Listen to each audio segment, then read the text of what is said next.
Good afternoon, good evening, wherever you are joining us from. Welcome. Thank you for joining the second session of the Judea and Samaria Virtual Academy, an initiative of Ariel University together with the American Friends of Judea and Samaria, AFJS, in memory of Gabi Harrow, Zecher Tzaddik Livracha. Gabi was VP of Resource Development and External Affairs at Ariel University. He was also a close friend of mine for many years and colleague at Ariel University. He was a devoted Zionist, deeply committed to strengthening Jewish life in Judea and Samaria. Known for his humility, determination, and warmth, his life was guided by service, clarity of principles, and an unwavering dedication to the Jewish people and their homeland. A passionate advocate for Judea and Samaria, Gabi conceived and championed this webinar that you have joined today. This series was created to bring serious scholarship, historical context, and strategic expertise to one of the most discussed and often misunderstood regions in the world. And that's why we have teamed up with AFJS on the forefront of changing the narrative and bringing truth and facts to the world of Yehuda v'Shomron. Too often, the conversation about Judea and Samaria is shaped by headlines and political slogans. Our goal is to offer something different: facts, research, and informed perspectives from experts working directly in the fields of security, policy, and history. Throughout the session, please feel free to send questions below through the chat, and we will bring them directly to our speaker during the Q&A portion. Before we begin, I'd like to briefly introduce the partners behind this virtual academy series. The American Friends of Judea and Samaria, AFJS, which I happen to be a board member and longtime member and truly passionate lover of this organization, because I've seen firsthand what they do and joined them on their delegations and missions in Israel and beyond, works to strengthen the connection between supporters around the world and Israel's historic heartland.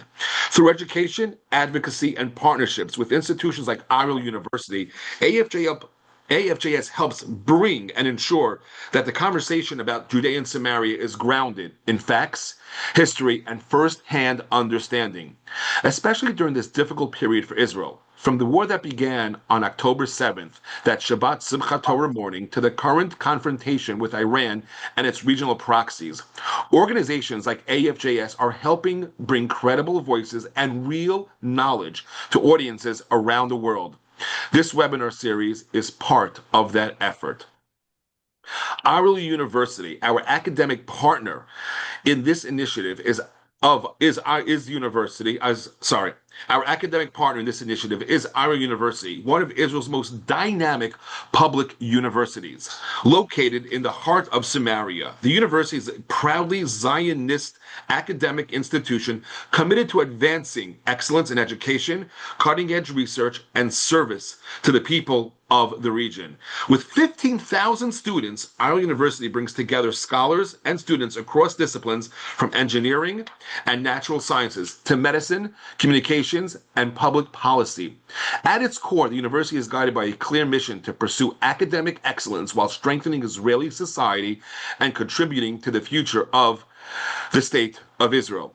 I am part of the staff of our university, and really Ariel has spoken to me on many, many levels. As I said earlier in the beginning of this webinar, if you're in Israel or coming to Israel in the coming months, please reach out to us. We want to give you a tour of the university, show you our campus, and get you more involved of helping educate the future leaders of Israel. Our university has a defense and national resilience research. That mission becomes particularly meaningful in times like these. Since October 7th, more than 4,500 of our university students have been called to serve in the IDF, the largest number of frontline combat reservists from any Israeli university. Many of them have served hundreds of days on active duty, defending the country while continuing their studies whenever possible. At the same time, the university's researchers are contributing in another critical way. Faculty and research teams collaborate with the Israel Defense Forces, IDF, and with Israeli technology and defense industries on projects that strengthen Israel's security through cutting-edge innovation. These efforts span fields such as advanced engineering, material science, technological systems, and resilience research, helping develop solutions that support both civilian protection and national defense. In this way, Ariel University's mission of academic excellence goes hand in hand with its commitment to strengthening the state of Israel, and we need your help to continue our mission on many, many levels.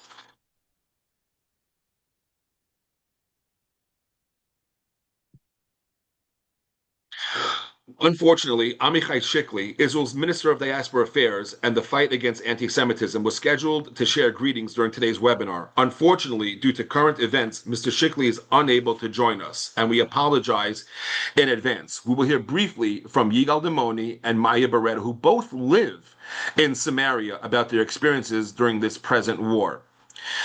Yigal Demoni is the CEO and co-founder of American Friends of Judea and Samaria, AFJS, and a good friend of mine for a long time.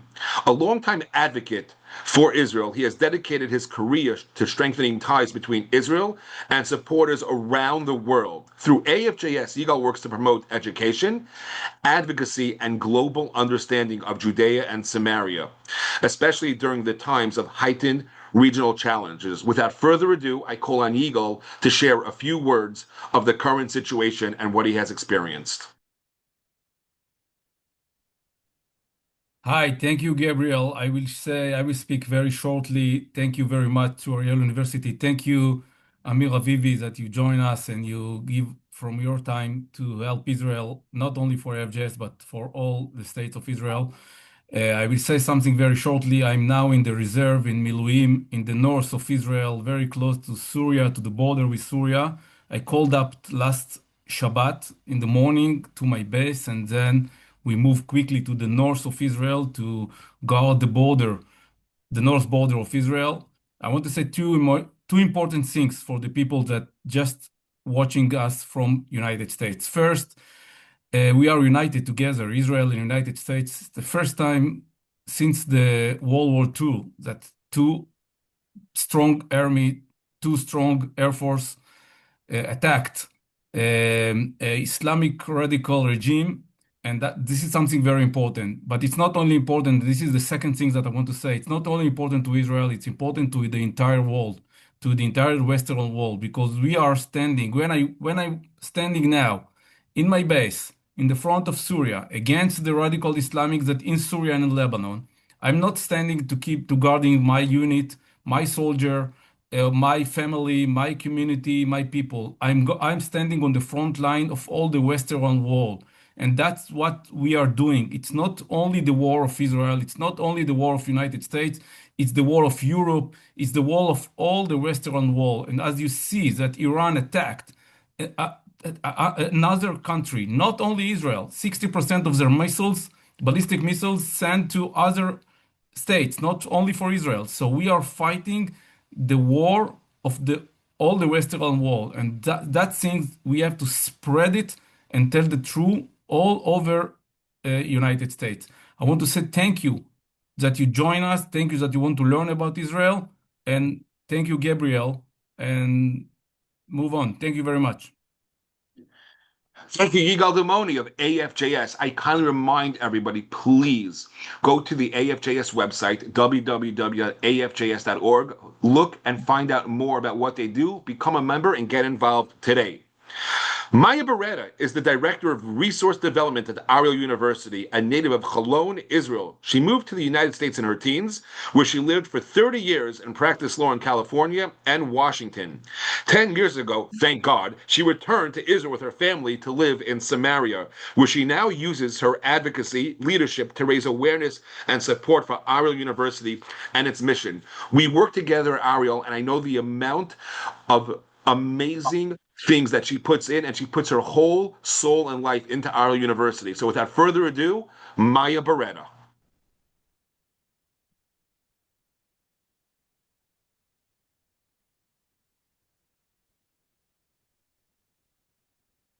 Maya, you are in mute, Maya. Okay. Hello again. I will start again. Thank you so much, everyone, for joining us. I know that Amir Avivi is waiting, and I don't want to take too much of his time. I just want to share a little bit of the experience that I, living in Samaria, have had the last 10 days. And really, the university is closed. All universities are closed. All children are home. Um, and the last Shabbat, from the time we started dinner until the end of Shabbat, we went to a shelter 10 times. Luckily, we were also having dinner with our neighbors, so we brought our glasses of wine after having kiddush. And my youngest is 12. I have to say, when asked how he's doing going into Miklat, now he's tired, but the first few times he had a big smile on his face, and we all know that we are protected by the best army, or now two armies in this world, and we feel like we are in a really just and needed war, and we are resilient, and we will continue. And school, God willing, will open again this week in the next couple of days. So, without further ado, I'm going to return the stage to Gabriel, who will introduce Amir. Thank you, Maya. And like I said, if you are in Israel, coming to Israel in the near future, please reach out to us. We would love to give you a tour of Ariel University and show you firsthand what Ariel University is doing for Israel. It is now my honor to introduce today's keynote speaker. Brigadier General retired Amir Avivi served for more than 30 years in the Israel Defense Forces. Thank you very much for your service. Holding numerous senior operational and strategic roles. Among other positions, he served as brigade commander in Gaza and deputy controller of the IDF, with extensive experience in both operational command and strategic planning. Today, he is the founder and chairman of the Israel Defense and Security Forum, a group of senior security leaders dedicated to strengthening Israel's long-term national security. Few people are better positioned to explain the strategic importance of Judea and Samaria, especially in the context of the broader regional threats Israel faces today. His talk this evening from Israel is titled Judea and Samaria, Israel's Strategic Frontline, and I'm sure there'll be other talks about Iran and what's going on with Israel, the United States, and the current situation.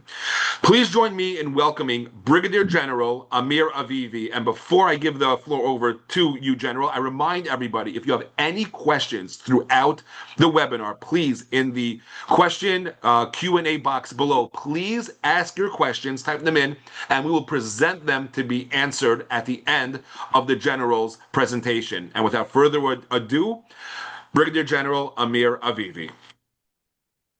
Thank you very much. Thank you for having me. It's a real pleasure.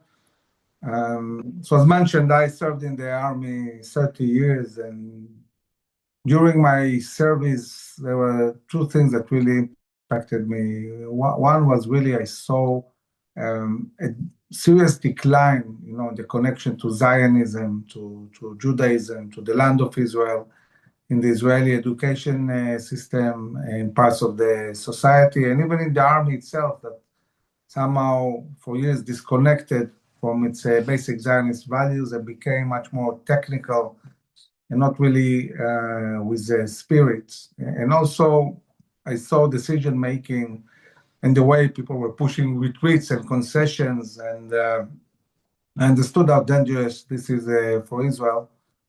And I was thinking to myself that most of the officers and commanders and operators of the state of Israel are not like that. They're staunch Zionists, connected to the values. They want to win, understand who our enemies are. They know the importance of the land and Judea and Samaria, but they had no voice.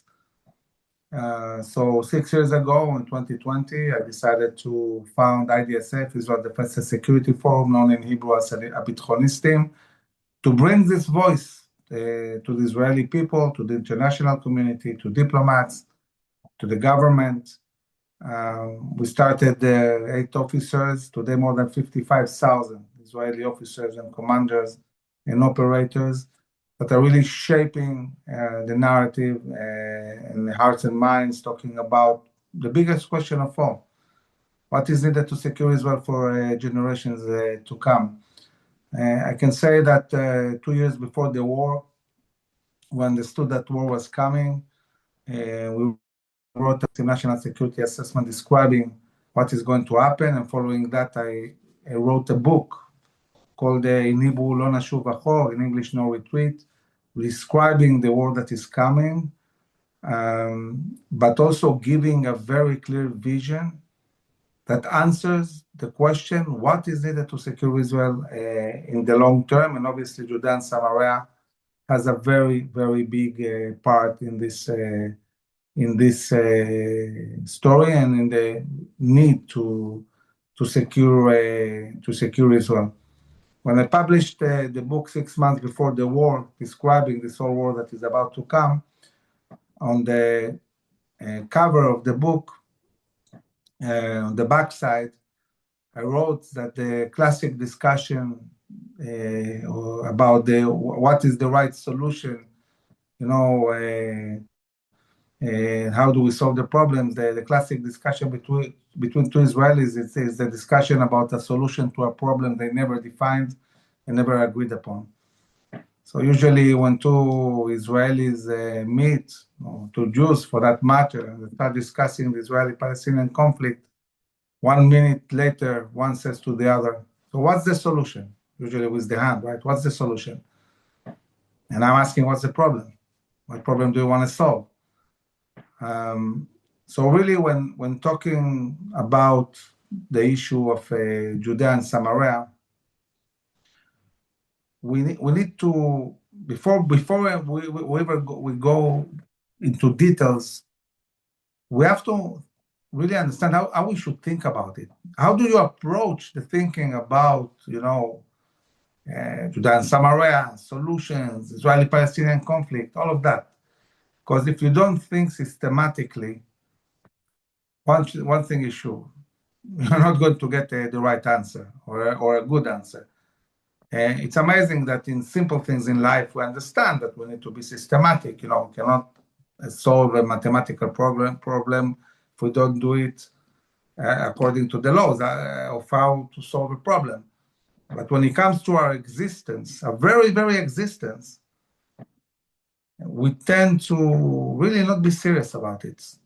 We don't think systematically about these issues, and I will suggest talking about how to think about these issues even before we go into details. And I want to start by saying, don't mix your values with problem solving. It's two different things. If somebody says that we are occupiers in our own land, is basically undermining everything. Because if you are occupier in the heart of your land, in Judea and Samaria, why aren't you an occupier in Tel Aviv? What's the difference? Why? Because this was in 67 and this was in 47. What is the difference?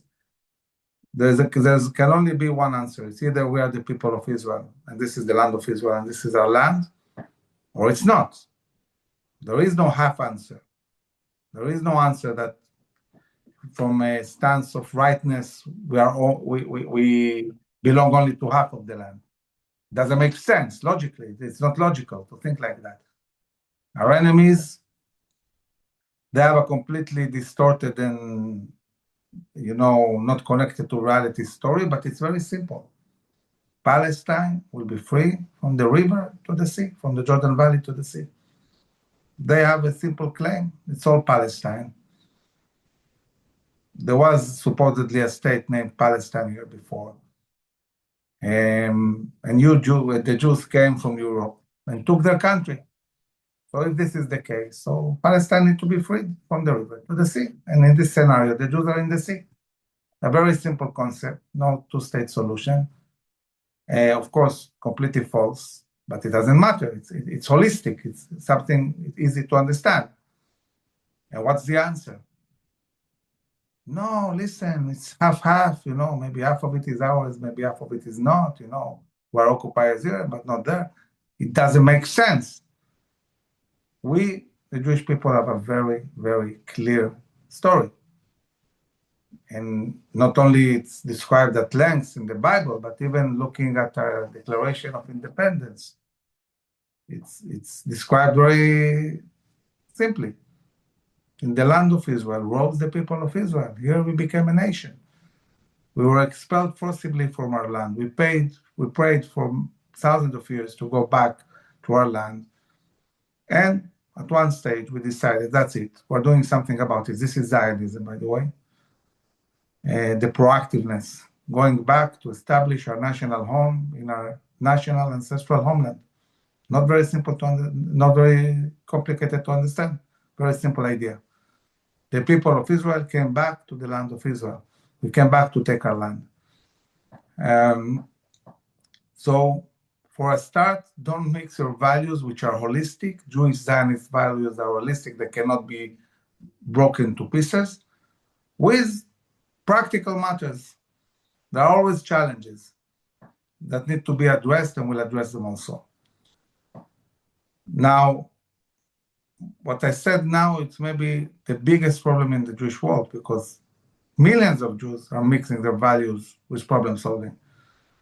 And we have to work really seriously convincing people that you can think seriously about solution, but you don't have to mix your values. You can really stick to the idea that we are the Jewish people and this is the land of Israel. We're the people of Israel and this is our land. It's okay. Then the second step is, before you talk about anybody else, you really, really need to figure out what is needed to secure Israel for generations to come. What is needed for us to exist? What are our red lines? And I'll try to explain these red lines and connect them to Judea and Samaria, so we have a clear understanding. Because Israel has unique geography and topography, and it's placed in a unique area, and we need to understand what we're talking about here. So this land, the land of Israel, from the Mediterranean Sea to the Jordan Valley, as people like to say abroad, from the river to the sea, all this land that is being discussed is with the width of 45 miles. 45 miles. It's not even a city. It's not even New York. 45 miles. That's it. From the sea all the way to the Jordan Valley. That's it. And from these 45 miles, it's 9 miles of coast, where Tel Aviv is, Kfar Saba, Ra'anana, Rishon. It's 9 miles of Jordan Valley. All the rest is Judea and Samaria. So basically, the land of Israel is Judea and Samaria with a bit of margin, with a bit of low areas. The whole land is Judea and Samaria. And it's one range of mountains, that's it. Now, if I take the map of Israel, erase the name Israel, take this topographic map and show it to any officers in the globe, any school of officers or any officer in the globe. And then I will ask a simple question. How do I defend? What do I need to do? A minute later, every single officer on the globe will say, if you are not on the mountains, you don't exist. You cannot defend. It's not possible. This is physics. It's not possible.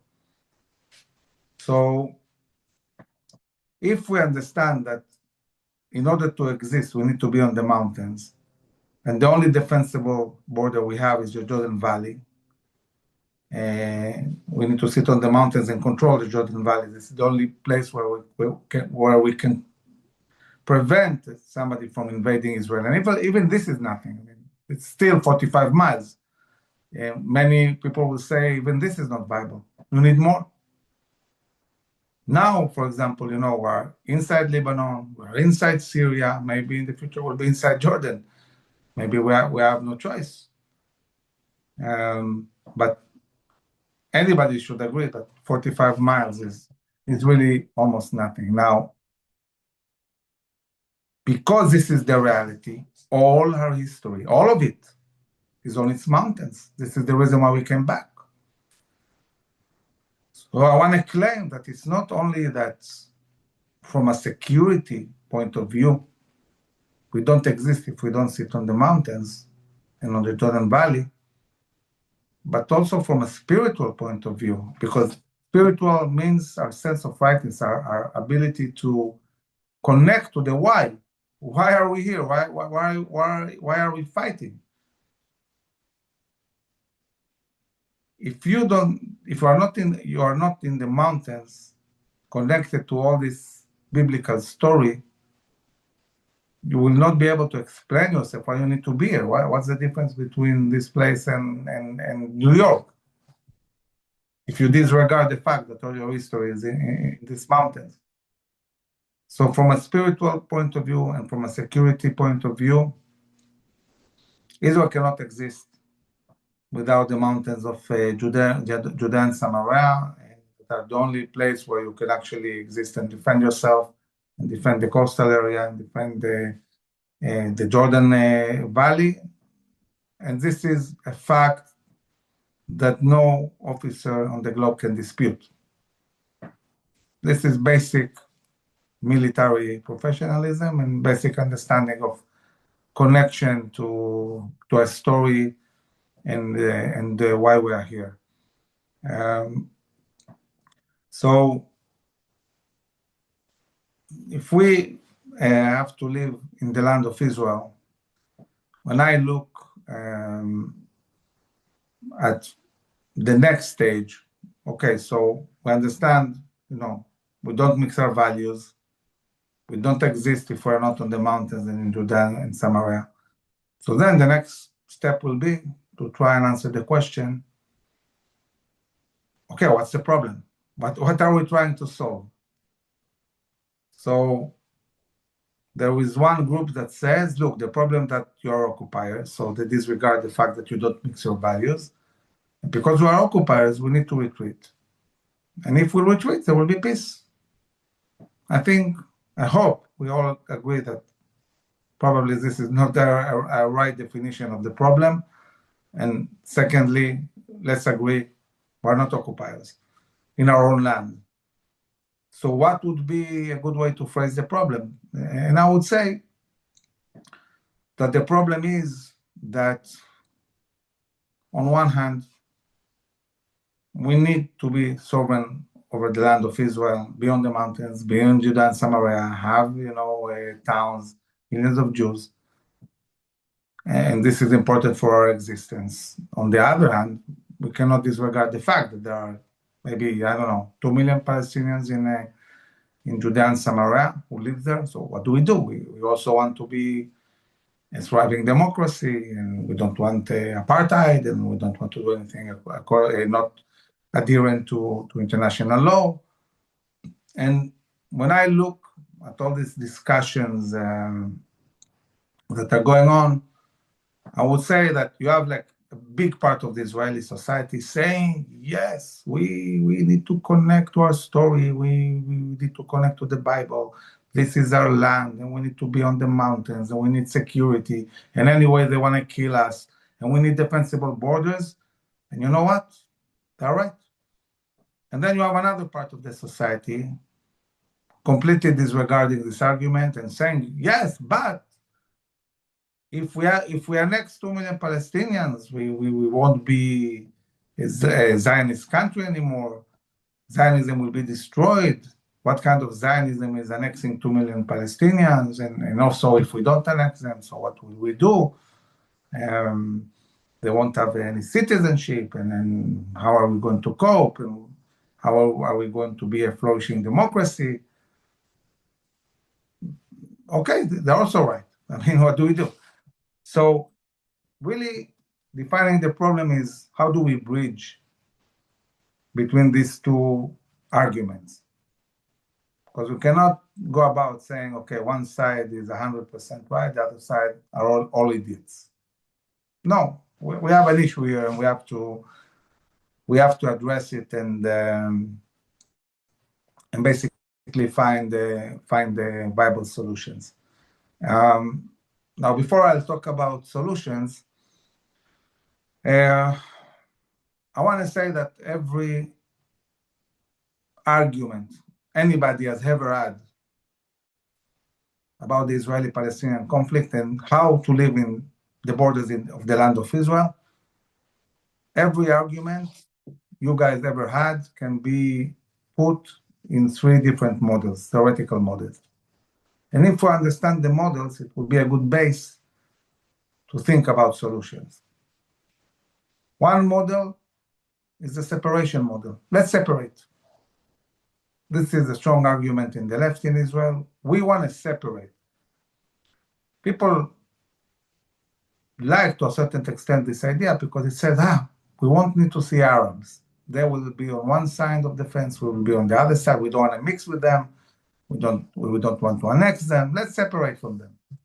It has this idea as something appealing. We don't want to see them. We want to disregard the fact that they're there. We did separation in Gaza. It was devastating. And Gaza is nothing. It's a shallow area, really small, along the sea, in the side, in the Negev. It's not the mountains of Judea and Samaria where we defeated empires. If we would have done that in Judea and Samaria, even 20 IDF couldn't deal with this. Separation means you lose control over your future and life. They build themselves endlessly. No Air Force or intelligence can help you. We see it in Gaza. And if they build these capabilities, when you have to fight it, if it's in Judea and Samaria, you will not be even able to change this reality anymore. I mean, look, Gaza is nothing. We've been fighting it for more than 2 years with the whole army. And still we are fighting there. Judea and Samaria, it's a whole different scale. It's 100 Gaza on steroids. So separation is not an option. So then, what's the next option? The next option is military control. Basically what Israel is saying now about Gaza. Okay, let's control it militarily. So when you look at the idea of military control, it has been done in Iraq, Americans, in Afghanistan, Americans and Russians. Where did Israel do only military control? In Lebanon, South Lebanon. And it's amazing to see that it doesn't matter if it's Americans, Russians, or Israelis. It doesn't even matter if it's Iraq, Afghanistan, or South Lebanon. In every place a country did just military control, it ended the same way. A long time, there is no internal and no external legitimacy. So always at the end, the army will retreat because you cannot stay in a place which is not yours for a long time. You can do it for a year, for 5, for 20 maybe, but at the end of the day, you will retreat. And when you retreat, you go back to separation, which we said is not viable. So military control is just buying time. The end is known. So by the way, this raises a good question, what will happen in Gaza if we do only military control? And what I claim is true. Means that probably along the way, in a year, 5, 10, 20, IDF will retreat from Gaza. And then what? We go back to square one, and again, 7th of October. What will happen? So this brings us to the last model. By the way, I'll give one more thing about this model of military control, because in military control, you don't have life on the roads, because you don't have citizens of your own driving on the roads. So usually the military closes in bases, and then when they need to go from point A to point B, they have to open the road. And then there is IEDs and dangers and terror attacks. US lost thousands and thousands of soldiers in Iraq and Afghanistan just on the roads, 7,000 soldiers. Just on the roads. So why is it that if you have IDF and Arabs in South Lebanon, and you have IDF and Arabs in Judea and Samaria, why is it that in Lebanon to drive 1 mile, it's a whole military operation, and in Judea and Samaria, anybody of us can go on a car, simply drive wherever we want on the road. There is no military operation around it. Why is it? And the answer is because you have hundreds of thousands of cars, Jewish cars, moving around all the time, and they create control. So it's not the IDF controlling, Judea and Samaria. It's the citizens controlling Judea and Samaria. They are making this place alive. There's people driving there all the time, opening the roads and maintaining an ecosystem that is working. So basically, the third option is really having massive presence of Jews, millions, in towns and cities, in Judea and Samaria, Jordan Valley. It's the same, by the way, for the Negev and the Galil. It doesn't make any difference. It's the same challenges, the same need. And when you have these towns spread along roads and in junctions in crucial areas, this creates control. This creates the ability to live in this area. So, okay, if this is the only viable thing we can do, what do we do with all these Palestinians? I mean, how do we deal with this? And the answer is that while I would say our national security needs are very, very rigid, you cannot play around with them. What I said is something that you cannot play around with. We need to be on the mountains. We need to have the Jordan Valley. We need massive presence of Jews. Now, along these parameters, we need solutions. And while national security is very rigid, I would say that statecraft is almost endlessly flexible. There are many, many solutions, because there are many models in the world of solutions that might be acceptable with territories, autonomies, or even city-states, emirates, different solutions. In my book, No Retreat, I talk about 4 different solutions, but I'll maybe focus on one example, and then I say a few words about the war, and then we will go to questions. I would say that when the war started, and we started the war in Gaza, one of the things the government said, it said the day after Hamas in Gaza, there will be no Hamas, no Palestinian Islamic Jihad, and also not the Palestinian Authority. So for the first time, 2 things happened. One, the government said the Palestinian Authority is not legitimate. And if they are not legitimate for Gaza, why would they be legitimate for Judea and Samaria? What's the difference? I mean, if they're so terrible, and they are, they incite, they're terrorists, they fund terrorism, they're terrible. And we are not willing to have them in Gaza. Why are we willing to have them in Judea and Samaria? It doesn't make sense. Then we have to find new solutions. And the army started working with clans, with local clans. We have today a clan managing Rafah, and a clan managing Khan Yunis, and another one managing the northern part, and they're working with the IDF in coordinates and the Shin Bet. And at the same time, we have clans in Hebron, for example, that have been pushing for a long time to be recognized as a kind of emirate, detached from the Palestinian Authority. And in the areas they have, the Area A and possibly B, to have self-governance on the civil side, while Israel has overall sovereignty over the airspace, security-wise, infrastructure, building roads, railways, electricity, all of that. So this is an example of a solution that can bridge between our need to apply our sovereignty on most of Judea and Samaria and the Jordan Valley, and at the same time have some kind of self-governance in the different cities, not necessarily in the form of one entity, but groups managing different cities like emirates, city-states, in Judea and Samaria, and possibly it's a good solution also for Gaza.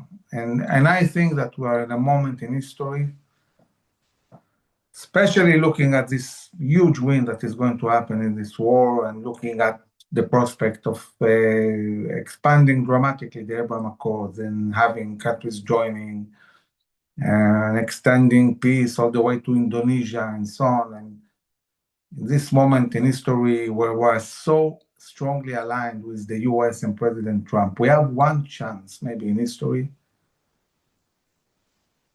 to end, in a way, the Israeli-Palestinian conflict in a way that will be favorable for Israel's need to thrive and exist in the long term. And this needs to connect to applying our sovereignty, our law, on most of Judea and Samaria, and at the same time solving the issue of not needing to give them Israeli citizenship, but doing something that is according to international law and also with their agreement, because today Israel can sign agreements with different groups directly.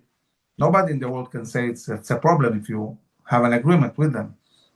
And I'm sure that if we sign an agreement with the city of Hebron, we will be able to do it also with other cities. The motivation is there. People are fed up with the Palestinian Authority. Abu Mazen probably won't live long. He's 90 plus. And we need to think out of the box, and we need to come with a vision of what we want in the long term. And I think that in this coming elections and the next government, the most important issue the next government will have to deal with is sovereignty. And by the way, when I say sovereignty, it's not just sovereignty in the sense of applying Israeli law in Judea and Samaria and the Jordan Valley. It's sovereignty all over the country. We don't have sovereignty in the Negev and not in the Galil and not in mixed cities. We have to be a nation that is sovereign in its land. And we have to extend this concept of sovereignty, not just in the context of Judea and Samaria, but talk about sovereignty in the land of Israel, in all the land of Israel, all of it. Different areas have different aspects, but the idea is the same. We need governance and sovereignty over our land. We have a huge challenge. The next big challenge Israel will face is from the inside. We're dismantling our enemies on the outside in these last 2 years. And now, in this big war, we're finishing the job, hopefully for generations. But we might have a 7th of October inside Israel. Israeli Arabs are arming themselves. Palestinians are arming themselves. We have all areas that are not really governed properly. And we'll have to deal with this challenge. At the same time, we see anti-Semitism rising, and obviously we'll have to be much more proactive looking at anti-Semitism, but I don't want to talk about anti-Semitism per se. I want to talk about an effect of anti-Semitism, which is Aliyah. And I foresee massive Aliyah to Israel after this war.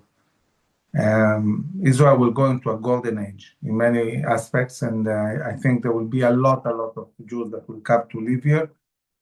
And we have to think strategically about that, because this is our opportunity to spread the society to the north, to the south, and to the east, to Judea and Samaria and the Jordan Valley. We have to plan this. We have to think about it. And we cannot plan Judea and Samaria properly without applying our law, because when you don't apply your law, you don't deal with conducting long-term planning. We are doing long-term planning in areas in the Negev or the Galil, but we are not doing so for Judea and Samaria because we haven't decided. We haven't said, okay, this is ours, that's it. We have to start thinking about, I don't know, how to build a railway from Eilat to Bet Shean, or make a Road 60 a major road that, can have all the traffic moved from Tel Aviv to this area and to a long road and so on. We need to think strategically. And to do so, we need to think about applying a law. If we don't have a clear vision and a solution, it's very hard to convince the people of Israel and also the government itself to take this step. You need to know where this is going. And what's the solution? How you don't annex 2 million Palestinians? And this is why I'm talking about that. So please, happy to answer questions.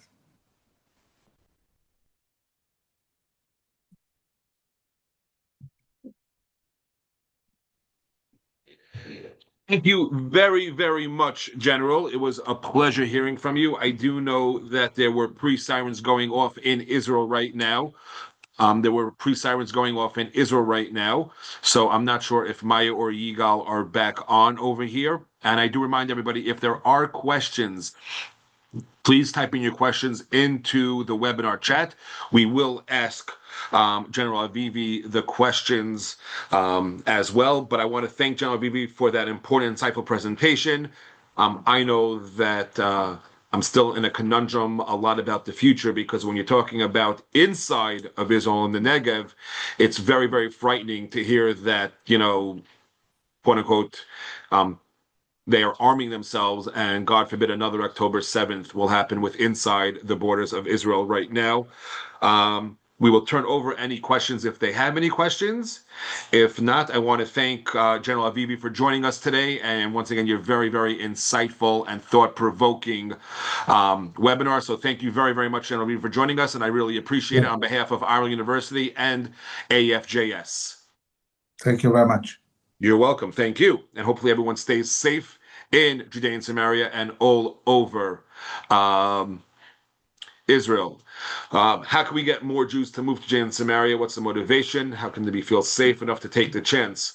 Well, I don't know, Dina, if you've been to Judea and Samaria recently, and I'll let Yigal, actually, because the general just left, I want Yigal to answer this question for us before we move on and talk about our next webinar. But I myself am looking to move to Judea and Samaria. I've been looking at many communities in there, and even Yigal has been taking me around to many communities and touring them, and I feel safe. I drive all over there myself. Yigal takes me on new roads that he creates every day around Judea and Samaria, and aside for my car that takes a beating, we feel very, very safe. I drive all over there. I go to Ariel University very often, from Yerushalayim on the back road up to Ariel University myself. I feel very, very safe. Drive all over into all the communities, but I want Yigal, because unfortunately General Avivi just left us and there were pre-sirens going on. I want Yigal to answer this question of how can we get more Jews to move to Yehuda B'Shomron? What's their motivation, and how can they be made to feel safe enough to take the chance? And before we end, Yigal, if you could answer that question for us, please. Yeah, I will say that the first thing that people have to understand, that all the area of Tel Aviv, Haifa, Netanya, Ashdod, and Ashkelon, the capacity is full. There are no places there to build apartment or huge number of apartments there. So the next steps have to move east. The move east from Tel Aviv is Judea and Samaria. It's the hills of the Samaria.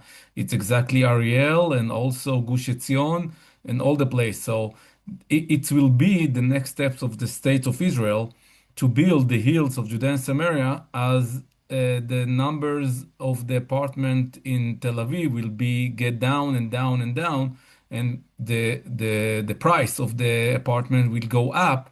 We need to find another places to build, and the market will do the change. But the most important thing that the leaders of Judea and Samaria, is that I was the CEO of Yesha Council together with 25 mayors of Judea and Samaria. So the most important thing is to create a master plan, a big master plan of building, and create a plan of develop to the land with infrastructure like a road, like electricity, like water, like industrial zone. People have to work somewhere. So we need to create a huge places of people that can live together with place to work and to learn in university and to grow up the children with educational institute, schools, and different kind of place. And this is the most important thing, to make a master plan for the future. And in Yesha Council, when I've been the CEO, we work for that.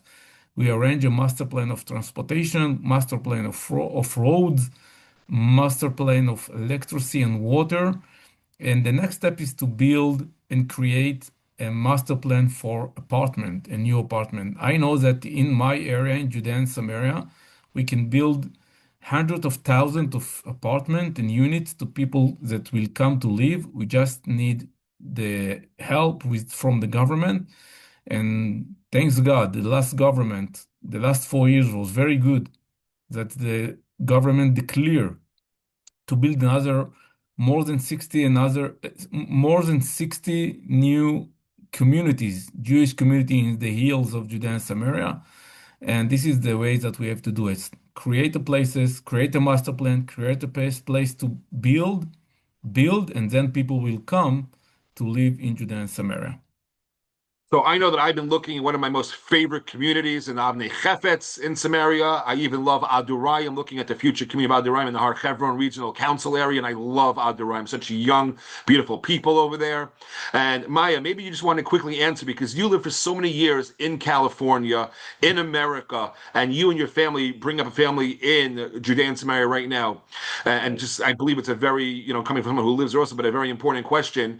How would you explain the safety and how do you feel safe living in Judea and Samaria for more people to come move there? Because I know my family, we're looking to move there, whether it's Avnei Chefetz, whether it's Karnei Shomron, Adurayim, wherever it may be. How would you answer that question, Maya? So the way I would say it is that we always fear what we're not familiar with. And I think that the story that's been told, especially in Israel and we in the media, how Judea and Samaria is so unsafe makes it so some of my cousins who grew up in Holon and still live in Holon don't want to come visit me. And it's just lack of awareness. And like I said, we're always scared of what we are not familiar with. And my husband actually just recently looked at, we had a friend who was visiting from Seattle, and she said, I really want to give it a try and come visit for Shabbat, but I'm really scared. And he looked it up compared to crime levels in Seattle, where we moved from Seattle, Houston, where my husband grew up and I grew up, and Seattle. If you're comparing, let's say, murders or crime in general, okay, Seattle is slightly more safe than Judea and Samaria, but Houston, for example, which is the fourth biggest city, is significantly more dangerous than Judea and Samaria. So yes, there is infrastructure, and that is extremely important, and the presence of Jews here makes it also safer, as Amir Avivi said. But also it's having the confidence that that this is our land, and coming to give it a try. And once you come here and you get familiar with the place, you'll realize it's safe. It's comfortable. And Jews live here all the time. I drive to work from Karnei Shomron to Ariel. I drive to Kfar Saba. I drive all over the place. And my kids play in the streets more so than they did on Mercer Island in the Seattle area, which is utopianly safe. So again, I think it's a part of understanding why we're here and the fact that it's important to all Jews to be here. And you'll give it a try and you'll see that it's actually a great place to live. You'll have to come visit. So I can't wait as we are looking, and my family and I looking to move out to David Shomron, Judea and Samaria, to be in our biblical homeland, our biblical heartland. I want to thank you, Yigal and Maya, for your insightful wisdom on why we should and do feel safe in Judea and Samaria. I want to thank everyone for joining us today on this webinar, Beyond the Headlines, Judea and Samaria. In our next session, we will explore another fascinating dimension of Judea and Samaria, archaeology and historical heritage. Recent developments in the administration of archaeological research in Judea and Samaria have drawn renewed attention to the importance of protecting and studying the region's extraordinary historical record. Archaeologists working in the field are uncovering discoveries that shed new light on the biblical and Second Temple periods, deepening our understanding of the Jewish people's ancient connection to this land, our land. We hope you will join us for that conversation as well. Make sure you register. Thank you again to Ariel University and AFJS, American Friends of Judea and Samaria. And thank you all for joining us this morning, this afternoon, or this evening, depending where you are around the world. Good evening from Israel to all of you. Thank you once again. And remember, get in touch and stay connected with Ariel University and AFJS. We can't wait to see you on our next webinar. Have a great day. Stay safe. Thank you, Gabriel, the kosher guru. Thank you. Thank you very much, Yigal, and Am Yisrael Chai. Enjoy, everyone. Be well.